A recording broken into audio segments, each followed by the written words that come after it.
Hello, everyone. This is Jimmy Cultist, and today I'm going to be creating a method of targeting enemies in a turn-based strategy game. To clarify, I actually intend to make an entire series of videos outlining how to create turn-based combat and all the elements needed. But today we're starting with the most basic elements, which is the ability to target enemies. I've stamped out 3 of these red puppets. I'm going to go ahead and label them as foes. And label our little party here as friends.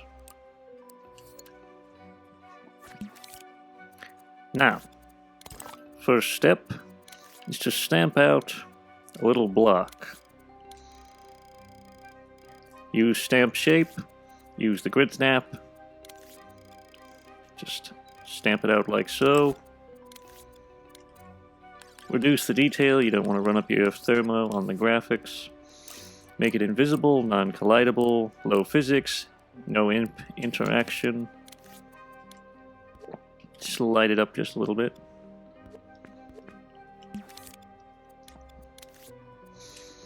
Now, to start with, take out a chip. I'm going to label this chip RPG System.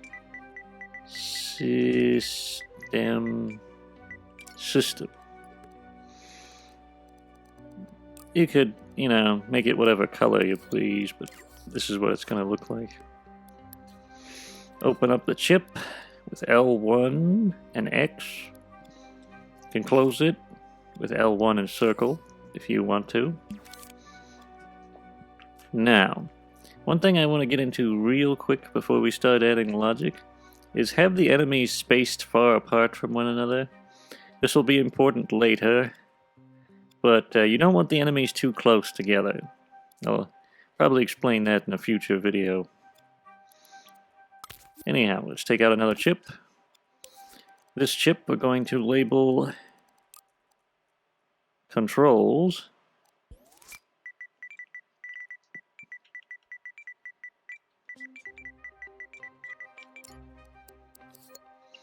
Gonna stick it right here. And we're gonna take out a good old control sensor, or controller sensor. Make it remote. That means whether you're possessing it or not, you can still control it. It's remote controlled. Now we're going to go ahead, take out another chip. I'm also going to change the color of this a little bit. I like it more bluey color. This chip we're going to label targeting. It's going to be the main thing we're focusing on in this video.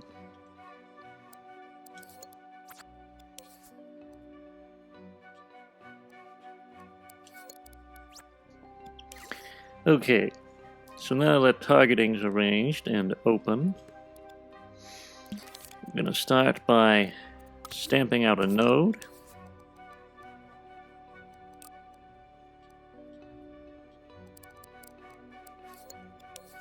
We're going to put in here, select, open it up, take out these 2 things. By the way, this is a chip, not a node. I misspoke, but whatever. I think we'll be okay. Put the 2 nodes down. Open this up. Take the left and the right sensors and attach them to the nodes like so. Left and right buttons on the D-pad. Just a sec. I seem to have my wires turned off. Alright. Right one to the top, left one to the bottom. Gonna go ahead and move that over. Alright. Now that we've got that done, we're going to take out a selector, add one extra port. Take this, its output, stick it into the input of move to the next output. These two little things here. Just connect it like that. Now that that's done,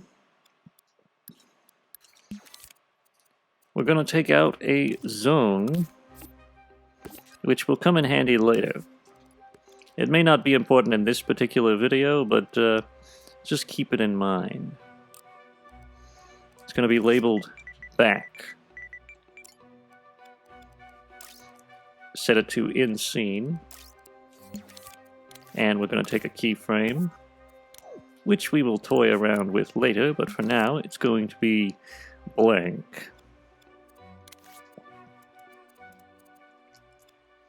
So, next thing up on the chopping block is this node. This is how we're going to be targeting the enemies. Open this up. Don't forget to hook up the A output to its power. Actually, don't hook it up to the power now that I think about it. Instead, put out a node and hook it up to the node. Put out a keyframe. And then we're going to go over here to movers and output. And we're going to take a handy-dandy little text displayer. Stamp it out. Press square and L1 to open the tweak menu. And we're going to type out a bunch of G's. I'll explain why later. It's mainly to fill out space. You know? Make this round. Pull it in a little bit with R2. We want a perfect circle mostly, if possible. Take off shadows. Leave the border on. We're going to take the inside, you know. Turn off the show text box. Going to make it red. Make the border width thick for now. We might change that later. Set it to in scene. Take grid snap. Allow rotation. Set that on. And we're going to grid snap it and move it over here. This is how you're going to target your first enemy.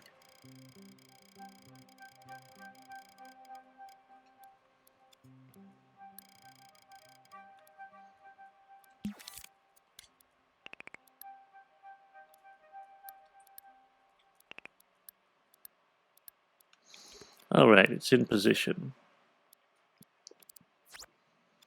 So, next, I want you to take this keyframe and turn this color to white with the keyframe. If you want to ever select a keyframe and edit it, you know, change its animations and whatnot, just press L1 and square, not L1 and square, L1 and X to edit it.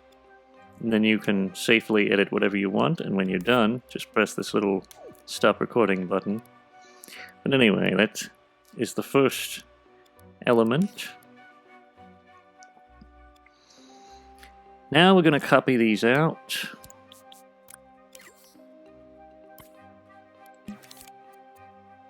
It's quite easy, just move this one to the next. All of the stuff necessary is already in that keyframe, so that should be fine. Just copy it out again.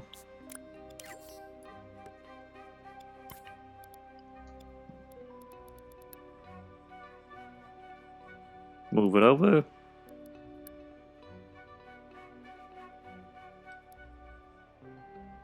I think I might move this fellow just a little bit more to the center. It's not necessary, but it looks a little bit more neat and tidy. Okay. There we go. All the rings accounted for.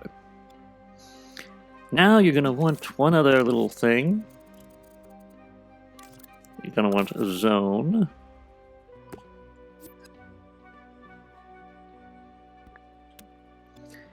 A trigger zone specifically. And it is set to detect only foes. Now you may be wondering, we're also going to set it on cylinder, but you may be wondering, what is this particular thing going to do? I'll explain. Set it to only detect foes.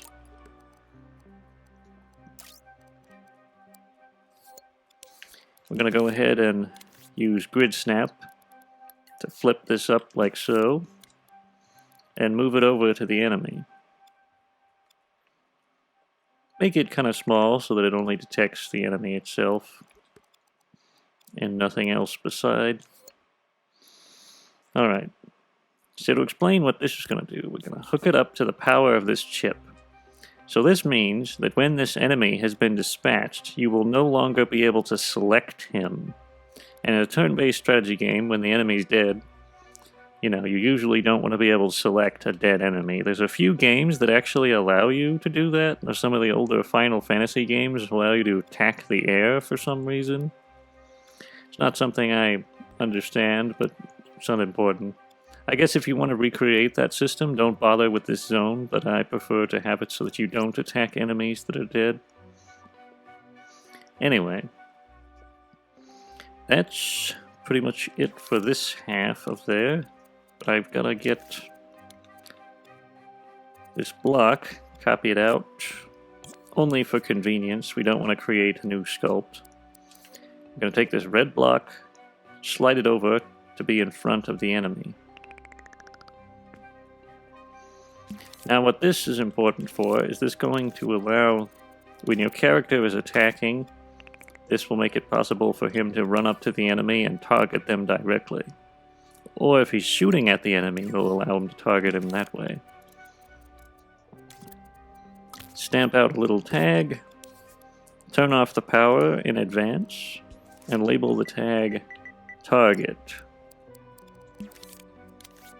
Also move the position in a bit, so that it's in the center of the block. That way if you want to rearrange the position, it's quite easy, just move the block around. But anyway, power is off.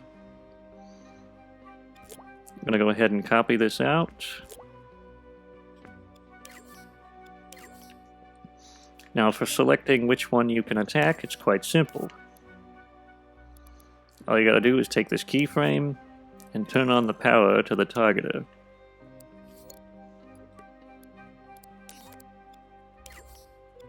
The targeted tag, I should say.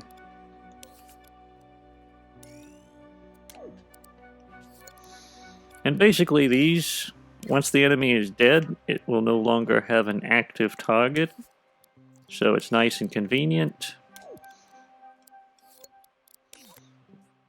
Don't forget to dupe these out. And change the positions to the relevant enemy.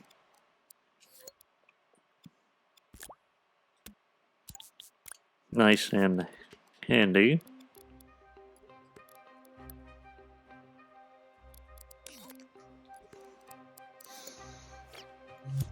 Now we're going to add a camera so that we can take a look at what we've created. Set it to cut. Hide imps, but don't disable controller sensor output. Leave that on. And we're going to turn the camera around so we have a bird's eye view of the action.